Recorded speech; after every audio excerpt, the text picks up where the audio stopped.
قسمت کا لکھا ہوا ہر شخص کو ملتا ہے، یہ بات طے ہے۔ مجھے اور آپ کو وہی مل رہا ہے جو ہماری قسمت میں لکھا ہے، اس سے ایک حبہ بھی، ایک دانہ بھی کم نہیں ملے گا اور ایک زیادہ نہیں ملے گا۔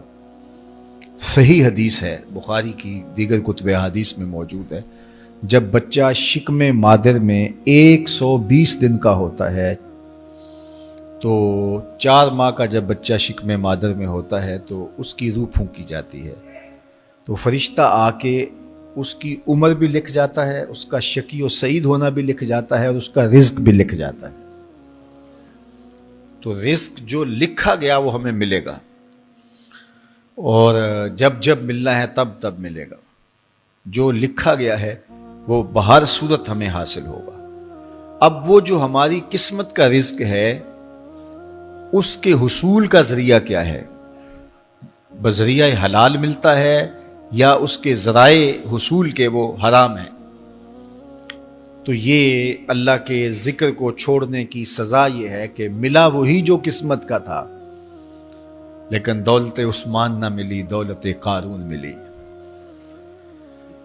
لکھا جو تھا، مقسوم تھا، ملا وہی، ایک دانہ بھی زیادہ نہیں ملا اور ایک دانہ بھی کم نہیں ملا، لیکن اس کی سزا کاٹنی پڑے گی اس لیے کہ حصول کے ذرائع حرام تھے۔ تو حضرت اکرمہ رضی اللہ تعالیٰ عنہ فرماتے ہیں کسباً حراماً، تو معیشت تنگ کیسے ہوتی ہے؟ بندہ کہتا ہے کہ یہ تو بڑا کما رہا ہے لیکن کما بذریعہ حرام رہا ہے۔ اللہ اکبر۔ بعض اوقات کچھ لوگ محنت کر کے بھی حرام کماتے ہیں۔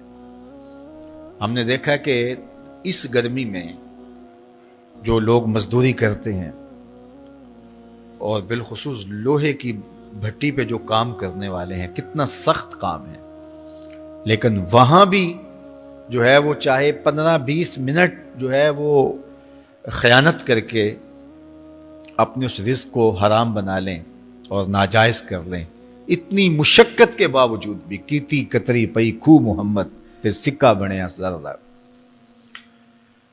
تو ایک سودا ایسے بھی بک جاتا اگر 2 منٹ گاہک کو دیتا، لیکن جھوٹی قسم کھا لی اور وہ لے کے چلا گیا، سودا تو بک گیا لیکن ذریعہ اس کا حرام ہو گیا۔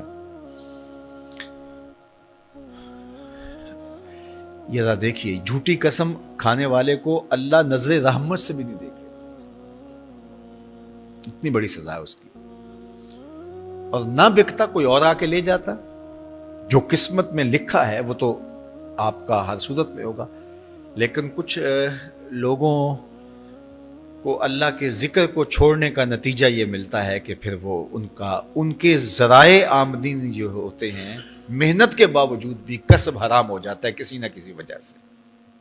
کئی لوگ دودھ اکٹھا کرتے رہتے ہیں، آخر میں ایک قطرہ پیشاب کا ڈال دیتے ہیں۔ سادہ مثال آپ کے سامنے رکھوں، کتنی محنت سے وہ کیا تھا، تو اپنی ساری محنت کو ضائع کر دیتے اور حرام کا ٹانکا لگا دیتے، ایک قطرے سے وہ سارا ضائع کر بیٹھتے۔ تو یہ اللہ کے ذکر سے منہ موڑنے کا نتیجہ ہے۔ جب تمہارے دل اللہ کی یاد سے خالی ہو جائیں گے، تمہاری زندگیوں میں قرآن نہیں ہوگا، تمہاری زندگیوں کے اندر اسلام کے اجالے نہیں ہوں گے، تو پھر نتیجہ کیا ہوگا کہ معیشت دنک کیا ہے؟ کسباً حراماً۔ دوسرا معنی کہ تنگ زندگی، تلخ زندگی، جو حضرت عبداللہ ابن عباس سے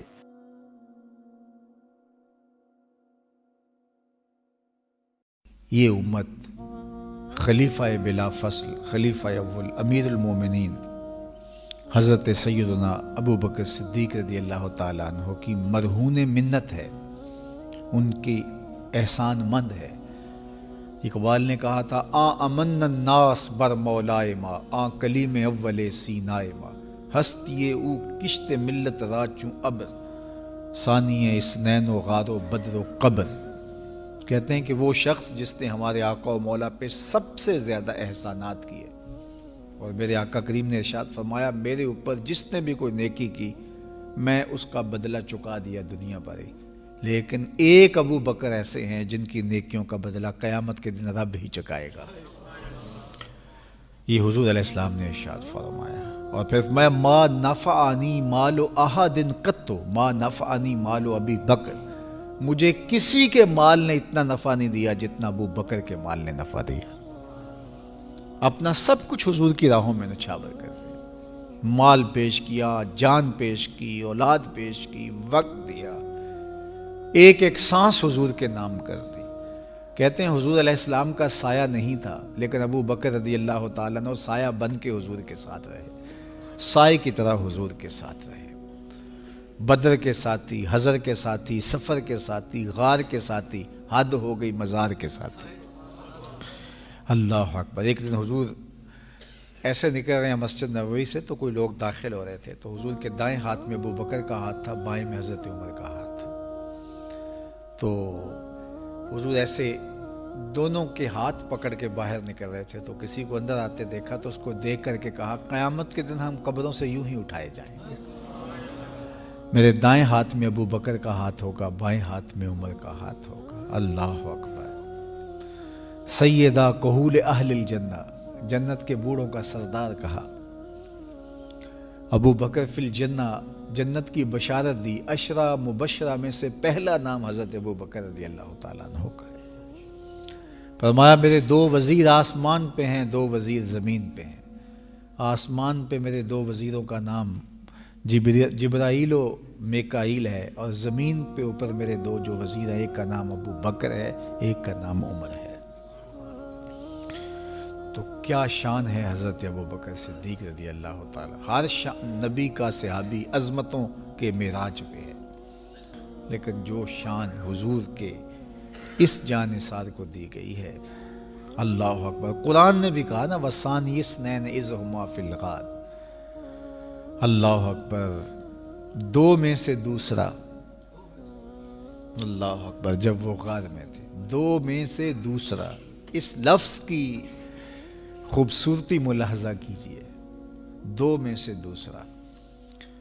حضرت عمر کہا کرتے تھے، حضرت صدیق اکبر کا ذکر کرتے ساتھ رو پڑتے اور کہتے کہ ابو بکر میری ساری زندگی کی نیکیاں لے لیں، وہ غار والی ایک نیکی مجھے دے دیں۔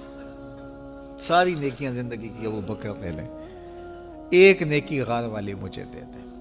تو ان کی ساری نیکیاں ایک طرف اور ابو بکر کی ایک نیکی ایک طرف۔ اور حضرت عمر کہا کرتے تھے، کاش میں ابو بکر کے سینے کا بال ہی ہوتا۔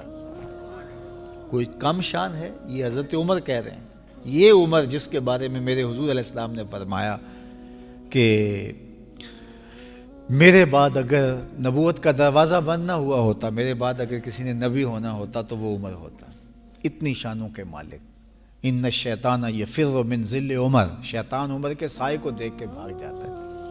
وہ عمر کہہ رہے ہیں، کاش میں ابو بکر کے سینے پر ہوگا ہوا بال ہی ہوتا۔ یہ شان ہے، یہ عظمت ہے۔ سارے حضور کے صحابی عظمتوں کے معراج پر، لیکن ان کی شان ہی وکری ہے۔